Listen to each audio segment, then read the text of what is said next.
Welcome to news అడ్డా. నేను శ్రీ సౌజన్య. ముందుగా headlines. వంట గ్యాస్ కొరత ఎక్కడా లేదు, కలెక్టర్ అభిలాష. కూటమి ప్రభుత్వం వచ్చాకే అభివృద్ధి, ఎమ్మెల్యే. PMMSY లబ్ధిదారులకు ఆటోల పంపిణీ. శ్రీవారి ఆలయంలో కోయిలాల్వార్ తిరుమంజనం. ఇక వివరాల్లోకి వెళ్తే, వంట గ్యాస్ కొరత ఎక్కడా లేదని, వినియోగదారులు ఆందోళన చెందవద్దని కలెక్టర్ అభిలాష అభినవ్ తెలిపారు. మంగళవారం నిర్మల్ జిల్లా సారంగపూర్ మండల కేంద్రంలోని ఇండియన్ వంట గ్యాస్ విక్రయ కేంద్రాన్ని ఎస్పీ జానకి శర్మిలతో కలిసి ఆమె పరిశీలించారు. గ్యాస్ పంపిణీ విధానాన్ని నిర్వాహకులను అడిగి తెలుసుకున్నారు. సిలిండర్ల నిల్వ గోదాంలో అగ్ని ప్రమాదాల నివారణ పరికరాలను తనిఖీ చేసి నివేదిక ఇవ్వాలని కలెక్టర్ జేసీ కిషోర్ కుమార్ను ఆదేశించారు. అందరికీ నమస్కారం. నిర్మల్ జిల్లాలో ఎల్పిజి గ్యాస్ సిలిండర్ డొమెస్టిక్ కావచ్చు, కమర్షియల్ కావచ్చు, ఎలాంటి ఎక్కడైనా షార్టేజ్ లేదు. అందరూ ప్రజలతో కోరేది ఒకటే, అనవసరంగా అడ్వర్స్ న్యూస్ లేకపోతే క్రియేటెడ్ రూమర్స్ నమ్మకూడదు. మీ అందరూ రూమర్స్ నమ్మి ప్యానిక్ బుకింగ్ చేస్తేనే అనవసరంగా డిమాండ్ పెరుగుతుంది. కానీ నిజంగా చెప్పాలి అంటే మీకు ఎప్పుడు సిలిండర్ రావాలి, అప్పుడు సిలిండర్ వచ్చేస్తుంది. Every day door to door cylinders distribution జరుగుతుంది. అదేవిధంగా మన ప్రతి గ్యాస్ సప్లయర్స్ తోటి కూడా మీటింగ్ తీసుకోవడం జరిగింది. వాళ్ళకి కూడా ప్రత్యేకంగా ఇన్స్ట్రక్షన్స్ ఇవ్వడం జరిగింది. ఎక్కడైనా ఎలాంటి హోర్డింగ్, ఎలాంటి బ్లాక్ మార్కెటింగ్ చేయడానికి కూడా వీలు లేదు. రేట్స్ అవన్నీ కూడా, రేట్ బోర్డ్ అవన్నీ కూడా డిస్ప్లే చేయడం జరిగింది. దయచేసి అందరూ నిర్మల్ ప్రజలతో కోరేది ఒకటే మాట, అనవసరంగా రాంగ్ ఇన్ఫర్మేషన్ నమ్మకూడదు. మన జిల్లాలో ఎల్పిజి షార్టేజ్ ప్రస్తుతానికి ఏం లేదు. We have sufficient supplies. ధన్యవాదాలు. మున్సిపల్ బోర్డు ఏర్పడిన ఏడాది కాలంలోనే 114.65 కోట్ల రూపాయలతో అభివృద్ధి పనులు జరిగాయని ప్రభుత్వ విప్ ఎమ్మెల్యే తంగిరాల సౌమ్య అన్నారు.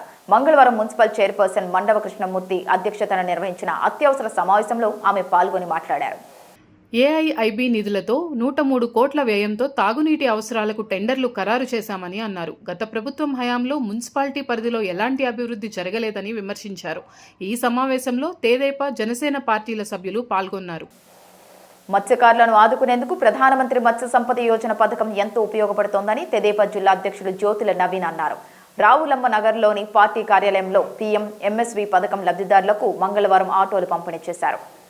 ఈ పథకం ద్వారా వెనుకబడిన వర్గాలకు ఆటోలపై 60%, జనరల్ కేటగిరీకి 40% ఆర్థిక సాయం అందుతుందన్నారు.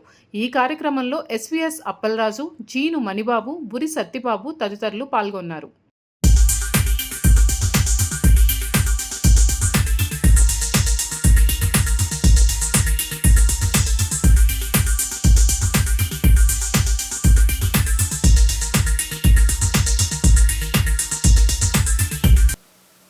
తిరుమల శ్రీవారి ఆలయంలో మార్చి 19వ తేదీన ఉగాది ఆస్థానాన్ని పురస్కరించుకొని మంగళవారం కోయిలాల్వార్ తిరుమంజనం ఆగమోక్తంగా జరిగింది. నామకోపు, శ్రీచూర్ణం, కస్తూరి పసుపు, పచ్చాకు, గడ్డకర్పూరం, గంధం పొడి, కుంకుమ, కిచిలిగడ్డ తదితర సుగంధ ద్రవ్యాలు కలగలిపిన పవిత్ర పరిమళ జలాన్ని ఆలయమంతటా ప్రోక్షణం చేశారు. ఆ తర్వాత స్వామివారి మూల విరాట్టుకు కప్పిన వస్త్రాన్ని తొలగించి ప్రత్యేక పూజ, నైవేద్యం కార్యక్రమాలను అర్చకులు శాస్త్రోక్తంగా నిర్వహించారు. అనంతరం భక్తులను దర్శనానికి అనుమతించారు. ఈ కార్యక్రమంలో తీతీదే చైర్మన్ బిఆర్ నాయుడు, తీతీదే ఈవో CH వెంకయ్య చౌదరి, పలువురు బోర్డు సభ్యులు, ఆలయ అధికారులు పాల్గొన్నారు.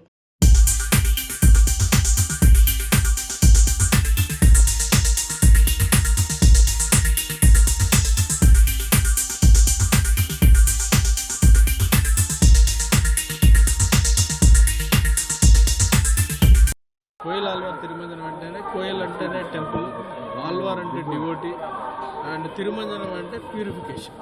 సో ఇవన్నీ కూడా మనం ఒక సాంప్రదాయబద్ధంగా కూడా స్వామివారిని కూడా వైట్ క్లాత్ తోటి కప్పి, అలానే మిగతా పూజ సంబంధించిన సామగ్రిని కూడా అన్నీ కూడా క్లీన్ చేసి, అంతా క్లీన్ చేసిన తర్వాత సుగంధ ద్రవ్యాలతో ఉండే పేస్ట్ని మొత్తం కూడా టెంపుల్ మొత్తాన్ని కూడా గోడలకి మిగతా ప్లేసుల్లో కూడా అంతా కూడా చేసి ఏ రకమైన ప్యూరిఫికేషన్ అయినట్టు దీన్ని భావించడం జరుగుతుంది. ఇవి ఇప్పటివరకున్న బులెటిన్ అప్డేట్స్. మరొక బులెటిన్తో మళ్ళీ కలుసుకుందాం. అంతవరకు సెలవు. నమస్కారం.